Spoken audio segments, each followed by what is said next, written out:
Assalamu alaikum достор, могу на Аполовка айылы, Кудай бергендин көчөсү чоң. Ошондон наркы өсүп кеткен мындай подземка бар. Мына бүт могу жаңы эле коюлган подземка, светильниктер бүт сындырып.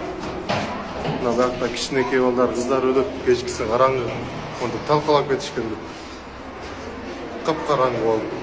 Ушу кыргыздар биз ушул өзүбүздөн баштасак өнүкпөй койдук аларчы. Жапайчылык да булар. Монтип үзүп, проводтордон бери талкалап. Бүт сынып жатат булар. Ушундай кантип болсун эми ушу жапайчылык да болот. Бүт үзүп, маяндан бери жууп кетишкен.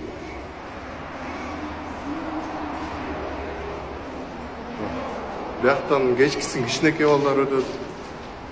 Капкараңгыда өтүшөт монтип. Уят эле уят.